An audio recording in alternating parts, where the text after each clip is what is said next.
आइए खबरों में आगे बढ़ते हैं, बात करते हैं मध्य प्रदेश की, जहां के शिवपुरी में एक बड़ा सड़क हादसा हो गया। यहां पर एक ट्रक ने कार को पीछे से टक्कर मार दी और कार सीधे नदी में जा गिरी।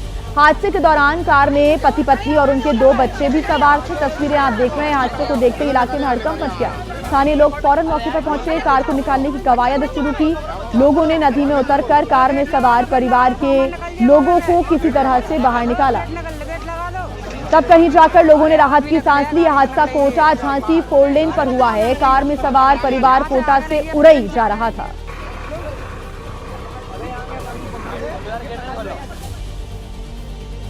बात कर लेते हैं राजस्थान की राजधानी जयपुर की, जहां पर उस वक्त हड़कंप मच गया जब सबसे बड़े सरकारी अस्पताल एसएमएस के आईसीयू में आग के शोले भड़कते हुए नजर आए, जिसके बाद पूरे अस्पताल में अफरा तफरी का माहौल बन गया। आग इतनी ज्यादा भीषण थी कि तेजी के साथ ये आग फैली और फिर मरीजों को आनन फानन में अस्पताल से बाहर निकालने की कोशिशें हुई। हालांकि इससे पहले ही 8 मरीजों की आग में झुलसकर मौत हो गई है। कई दूसरे मरीज इस वक्त गंभीर रूप से घायल हैं, जिनका दूसरे अस्पतालों में इलाज चल रहा है। अस्पताल में आग लगने से काफी देर तक यहाँ हड़कंप मचा रहा। राज्य की राजधानी के सबसे बड़े अस्पताल यानी कि एसएमएस में यह आग लगी और आग की जानकारी मिलते ही सीएम भजनलाल शर्मा भी मौके पर पहुंचे। हालातों का जायजा लिया, अधिकारियों को जरूरी दिशा निर्देश भी दिए। आईसीयू में लगी आग के पीछे शॉर्ट सर्किट एक वजह मानी जा रही है, संभाव आशंका ये जताई जा रही है। हालांकि आग किस वजह से भड़की इसका पता लगाने की भी कोशिश हो रही है। जांच के निर्देश दिए गए हैं, जांच में और भी खुलासे होंगे, लेकिन अभी तक की मिली जानकारी के अनुसार 8 मरीजों की जो आईसीयू में भर्ती थे उनकी मौत हो गई है। भोजपुरी सुपरस्टार और बीजेपी नेता पवन सिंह सिर्फ कई बार चर्चाओं में रहते हैं। इसकी वजह है उनकी पत्नी ज्योति सिंह, जिन्होंने लखनऊ में पवन सिंह के घर के बाहर डेरा डाल लिया है। ज्योति सिंह ने पहले ही ऐलान कर दिया था कि वो लखनऊ में पवन सिंह के घर जाएंगी, लेकिन जैसे ही वो फ्लैट के अंदर पहुंची, कुछ ही देर में पुलिस भी यहां पहुंच गई। आप उनकी पत्नी हैं और उनकी पत्नी बनके हम यहाँ पे आए थे और देख लीजिए ये लोग हमको लेने आए हैं और अब हम थाने में जा रहे हैं। अब आप लोग फैसला करेंगे, आप जनता हैं, आप लोग फैसला करेंगे कि हमें न्याय कैसे मिलेगा। पवन सिंह के फ्लैट पर काफी देर तक इसी तरह हाई वोल्टेज ड्रामा चलता रहा। इस बीच ज्योति सिंह के फोन पर उनके वकील का फोन आया और उनसे बात करते हुए ज्योति सिंह रोने लगी। हम अपने पति के घर आए हैं, इस बात पे एफआईआर हो रहा है भैया हम पे।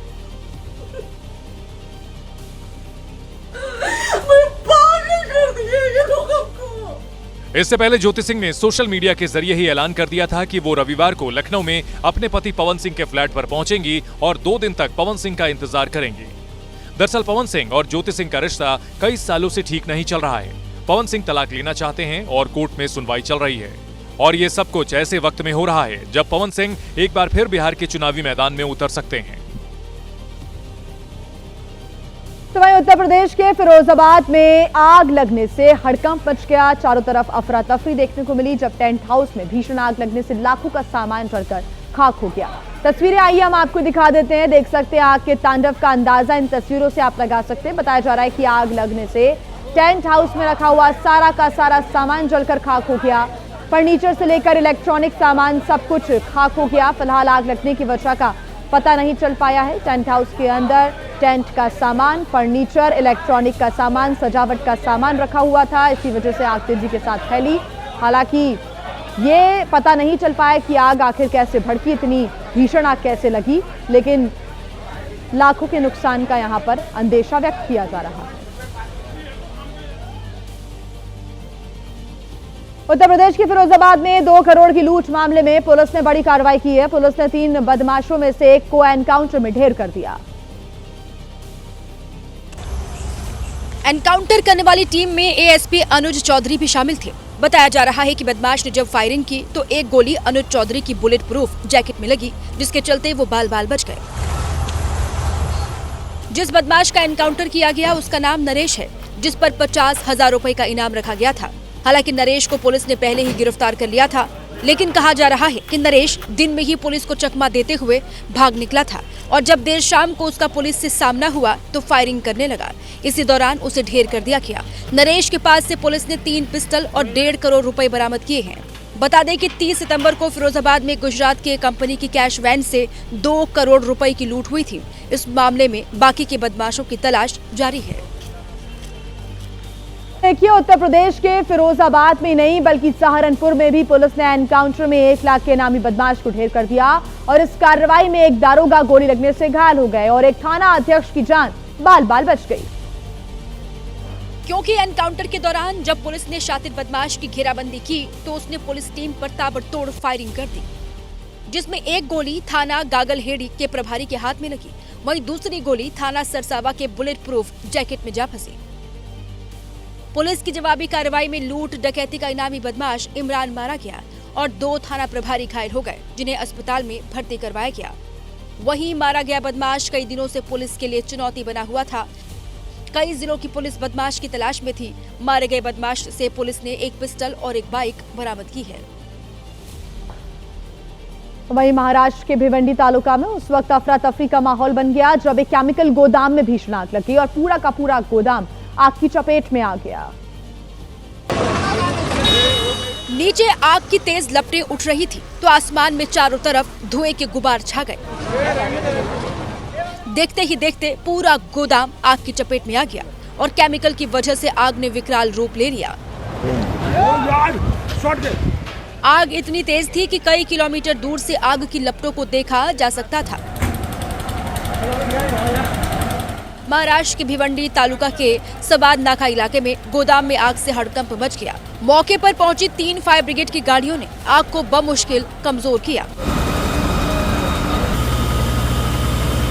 आग से बड़े नुकसान की आशंका जताई जा रही है। गोदाम में आग कैसे लगी ये बड़ा सवाल है, जिसकी जांच जारी है। तो वहीं आग से एक बार फिर गोदाम के सुरक्षा मानकों पर सवाल खड़े हो रहे हैं।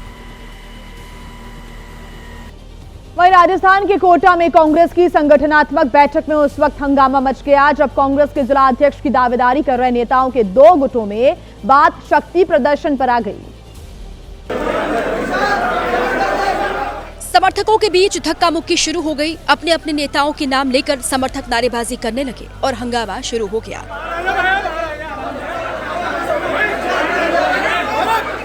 यह हंगामा उस वक्त हुआ जब तेलंगाना कांग्रेस के कार्यकारी प्रदेश अध्यक्ष और पर्यवेक्षक जेटी कुसुमा कोटा पहुंचे थे और जिले के अध्यक्ष पद के लिए दावेदारों से आवेदन और फीडबैक ले रहे थे। मौके पर पहुंचे धारीवाल और गुंजल समर्थकों के कार्यकर्ता आमने सामने आ गए और जेटी कुसुमा के सामने ही अफरा तफरी का माहौल हो गया। माना जा रहा है हंगामे से जहां कांग्रेस में 2 फाड़ नजर आई, वहीं इसका खामियाजा कांग्रेस को आगामी नगर निकाय चुनाव में भुगतना पड़ सकता है।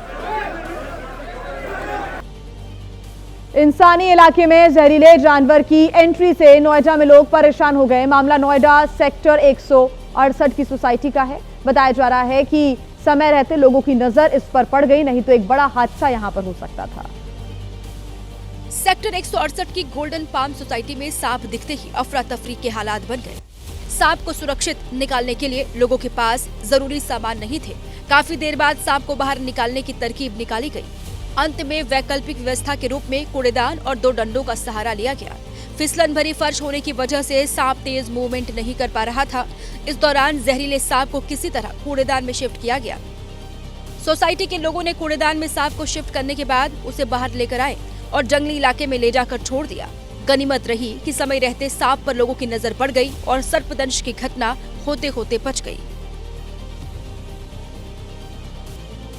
सड़क पर घूमने वाले आवारा जानवर कब किसकी जान के दुश्मन बन जाए कोई नहीं जानता। एक ऐसा ही वीडियो तमिलनाडु से सामने आया है जहां आवारा कुत्ते की वजह से बाइक सवार पति पत्नी की जान मुसीबत में फंस गई। यह हादसा सड़क पर घूमते आवारा कुत्ते की वजह से हुआ। कुत्ते से बाइक की टक्कर ऐसी हुई कि बाइक सवार दंपति और उनके दोनों बच्चे जमीन पर गिर गए। अब जरा सीसीटीवी में कैद इस वीडियो को शुरू से देखिए। सड़क पर आवारा कुत्तों का जमावड़ा था। गाड़ियां अपनी रफ्तार में चल रही थी, तभी एक कुत्ता इस कार के आगे आकर खड़ा हो गया और कार जैसे ही नजदीक आई कुत्ता पीछे की तरफ जाने लगा और बाइक से टकरा गया। वो तो गनीमत रही कि बाइक सवार दंपति और उनके दोनों बच्चे इस हादसे में बाल बाल बच गए। ये वीडियो तमिलनाडु के पुदुकोट्टई जिले से आया है। हैरानी की बात तो ये रही कि सड़क पर 1 या 2 नहीं, करीब 10 आवारा कुत्ते थे जो रास्ते पर चल रहे लोगों के लिए काल बनकर घूम रहे थे। और जैसे ही यह हादसा हुआ, ये सारे कुत्ते अलग अलग गलियों में भाग गए। स्थानीय लोगों का कहना है कि ऐसे आवारा जानवरों के चलते कई बार हादसा होता है और लोगों की जान तक चली जाती है।